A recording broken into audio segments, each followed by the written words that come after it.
Hi, this is Trey Passer. I'm going to do a Mr. Nightmare reaction. This is a new one. This is I think it came a couple of days ago. This one is called Three True Ding Dong Ditch Horror Stories. That's when you ring the bell and run away. But I guess this is more three stories are going to be more insidious. So I'll be back with my reaction. I'll be right back. Okay, let me put my headphones in. Okay, here we go right now. Go. Ding Dong Ditch Horror Stories. 3 stories. Okay. Story number 1.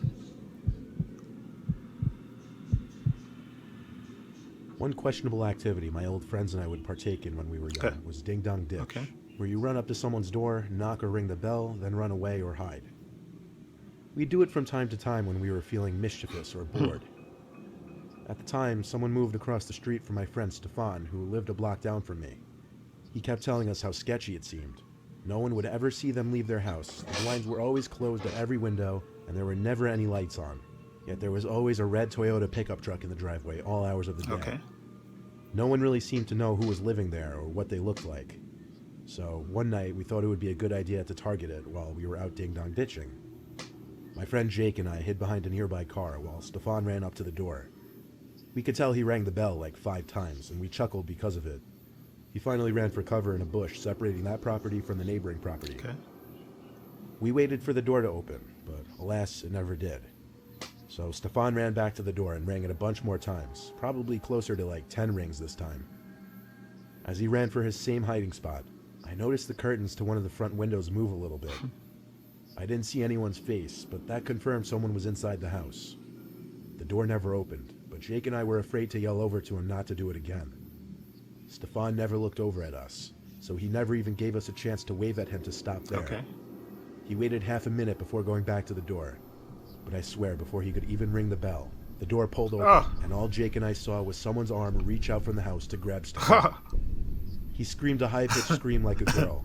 Jake and I looked at each other with horrified looks on our faces. Stefan managed to break free from the grip and continued screaming as he ran past us across the street to his house. Oh boy. The front door to the house slammed shut. No one came out chasing after us.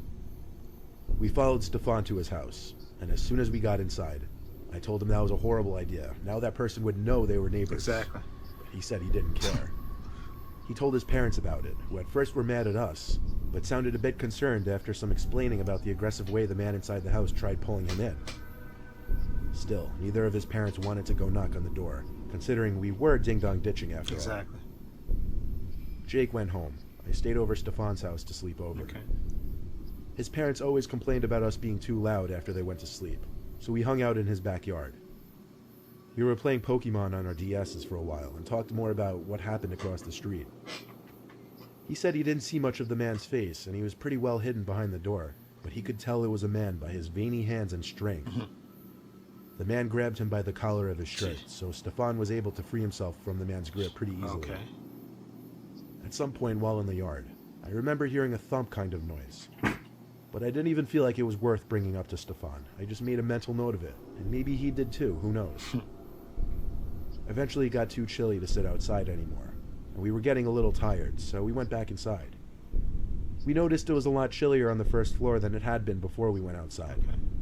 Stefan realized why fairly quickly. The sliding dining room window was open all the way, and a breeze of cold air was pouring in. Oh boy. But his parents definitely didn't open that. Something wasn't right.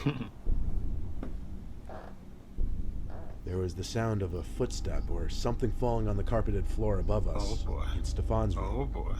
It set him off screaming for his parents. The house has a very open layout, so of course they heard him and came rushing out of their room, confused and worried as hell. We pointed at the open window, then said someone's in his room upstairs. His dad ran downstairs to grab the biggest kitchen knife they had and ran back upstairs as we all waited in fear for something to happen upstairs. Okay. His mom hugged us and tried to comfort us while she called the police. Okay. Stefan's dad started to scream. Not like a scared scream or a scream out of pain, but more so an angry scream. We waited downstairs until the cops showed up, and they went up to Stefan's room. What actually happened is so disturbing. As anyone could guess, the break-in point was the window. Stefan's dad checked his son's room and heard something in the closet. Upon opening it, someone tried to lunge at him, but he immediately got one good stab in the person. What we found out minutes later was that it was the neighbor from across the street. How we knew was because Stefan instantly recognized the white sleeves he was wearing and the scabs on his hand. Okay. The man was as scary looking as we imagined. Stefan's family got a restraining order against the man and refused to live across the street from him any longer. They moved within a few months to a house in the same town. Jesus. See? See, playing taking our dots could have got you killed. Story number 2.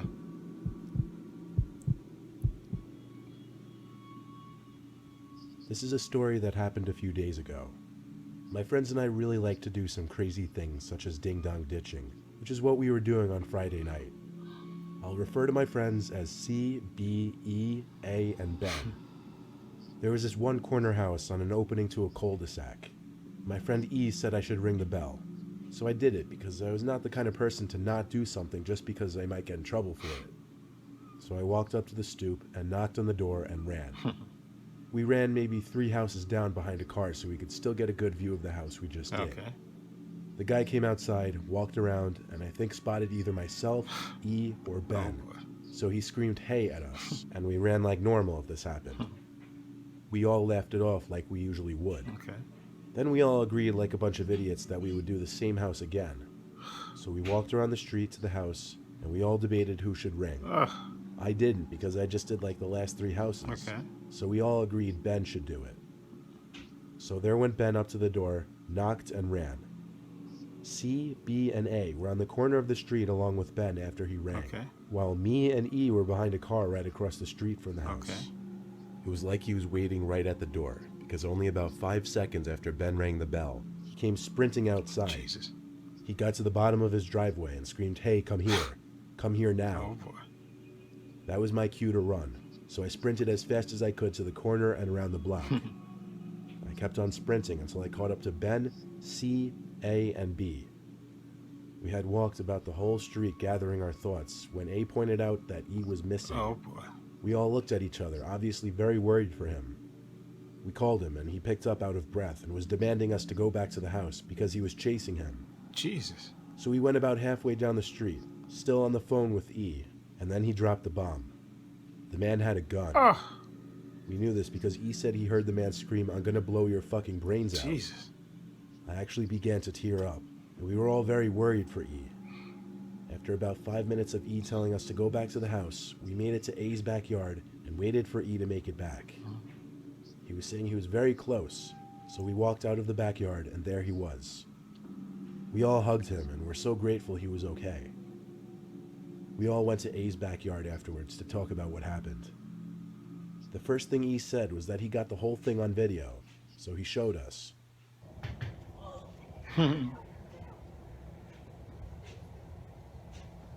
Oh, Jesus. Oh. Oh, Jesus. Hey, come here now! Come here now! Jesus. Come here! Jesus. Jesus. Jesus. Oh. Jesus. Oh. Oh. Jesus. Jesus. So what happened that I was completely unaware of was that when I ran away from behind the car, the man started chasing me. Then E apparently got up and ran the opposite way, kind of putting the man in a pickle as to who he wanted to go after. Yeah. He chose E, Ugh. and he ran from him almost all the way down the street before hiding under a car until he felt it was safe to run back. Jesus. This was the most insane night of my life, and I couldn't thank E enough, because if it weren't for him, who knows what that guy would have done to me if he had caught up. Exactly. Jesus. Oh my God, that's scary. Story number 3.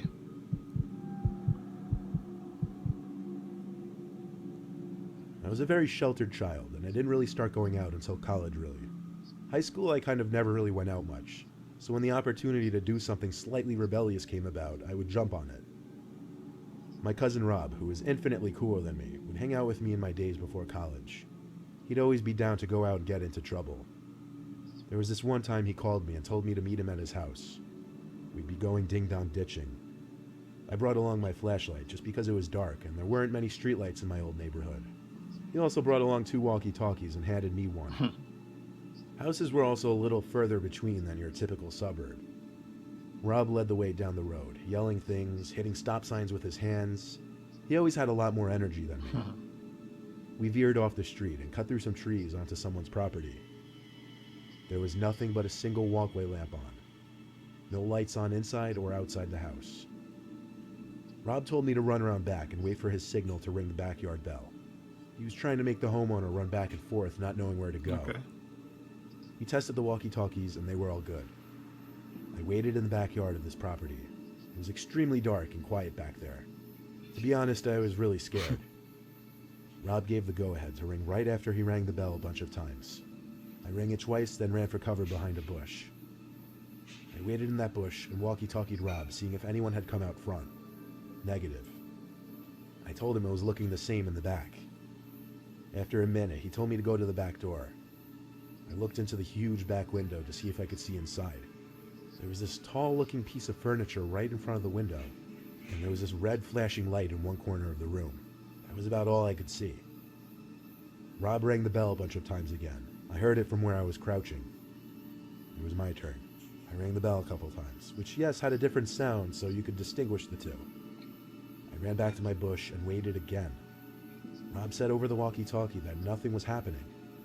It was the same on my end. Why wasn't anyone answering? Okay. But I did think I could see something moving from inside the window, though. Something small. I told Rob over the walkie-talkie. He said I should just check it out with my flashlight. So, trying to be cool, I did. I flicked on the light as I got closer to the back window, and when the light shone through the window, it revealed that tall object on the other side of the window wasn't a piece of furniture. It was some creepy-looking smiling man, and the thing I saw moving was his waving hand. Jesus. He walked away from the window at an unsettlingly quick speed Jesus. and arrived at the back door. He opened it and started approaching me with this horrific speed-walking kind of Jesus. as he was asking me to come inside. Oh. I dropped the walkie-talkie and screamed and ran for Rob. He met me in the front of the house, and we saw the man from the back quickly approaching the two of us in the same speed-walking pace. What made it even worse was he didn't say anything else. We ran back to Rob's house, whose parents were already asleep. We were catching our breath in his basement when the beep of the walkie-talkie went off. There was a breathing from the other walkie-talkie, and an old man's voice whispering, "Where are you kids? I'm not gonna hurt you, I just want to give you your walkie-talkie." Oh, boy. The fact that the frequency was reaching us in a basement meant he was close. That was the scariest part. We turned off the walkie-talkie out of fear and turned off all the lights. In case you're thinking this was some sweet, innocent man trying to be nice, there's no chance. He was literally chasing us, and he had this look about him that screamed child predator. We were young, but we were definitely smart enough to realize he may have been after us because of our age. We never told our parents, though, because they would have grounded us just for going out ding-dong ditching. So what? It was just a disturbing memory we'd have to deal with. We were lucky we got away okay, though. Oh, my God. Those are 3 good stories. Mr. Nightmare, you done it again. But anyway, come on. That last story is insane. You're insane. You definitely should have told your parents. This guy obviously was a kid toucher or something. Okay, he definitely should have called the cops. That's why the guy's probably trying to lure you into the house. So you definitely should have told your parents. But that first story, with the knife, oh man, the guy broke into your house. He really wanted to get you guys. He actually broke into the guy's house, his neighbor's house. And lucky, like I said, the father was able to get the advantage of him and stab him and stuff. Because that could have ended real bad if he'd have managed to sneak into your house and got your friend. And then that second story with the gun, oh my God. And the video makes it even scarier. Okay, because like I said, he could have caught up with you. Like I said, depending on which way he went. That was scary too. And the guy had a gun, and he could have just shot one of you and just told the cops, "Listen, they were breaking into my house, and I had to defend myself." And I would have been dead, and then that would have been the end of that. See, so playing ding dong ditch ain't a great idea. Okay, because you never know who's behind that door and what their mindset is.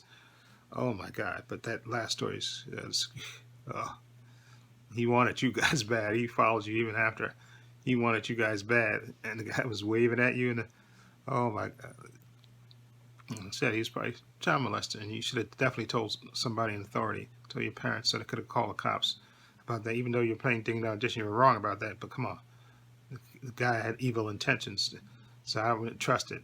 But like I said, the second story I guess would be the worst, because the guy had I don't know. I think the second story, because the guy had a gun and could have shot one of you, and the guy in the first story, the guy, like I said, was waiting in he went to your house, so you don't know what he could have been there to murder you, or just stab you or whatever. So I guess the second story, the first story, then the third story. I guess that would be the order for me. Second story, first story, then the last story. The second story with that video makes it even more scarier. Oh, I got Ding Dong Ditch. Oh yeah, I think I did tell this story on my channel. I think I did a story about this, a video about this on my channel months ago. You can look it up, about when I was young. Me and my brothers were younger, and we went. I think it was like right after school. We went to this kid's house that he lived right across the street from the school, and I think he had to go inside early or something. And we were just outside of his house, yelling outside of his house. It was about, I don't know, it was like 7 or 8 of us, and we were just there yelling outside, calling him a baby and all that stuff, because he had to report it, because he had to go in the house. He couldn't stay out and hang out with us. And then all of a sudden, his door flew open, and I don't know if that was his father. I think it might have been his father, or whatever. Anyway, he came running out of the house, chasing us, and everybody ran every which way.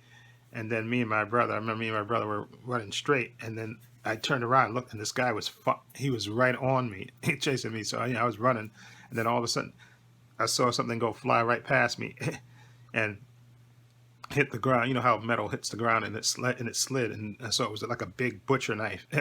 And me and my brother kept running, further down the block to get, we had to run like 2 blocks down and around the corner to get to where we were. But that guy was actually on my behind, so he was actually, chasing me, like, because he had options of who he was going to chase. But I guess everybody ran every which way, but he ran straight down, and I guess he followed right after me, and he was running. But thankfully, like I said, when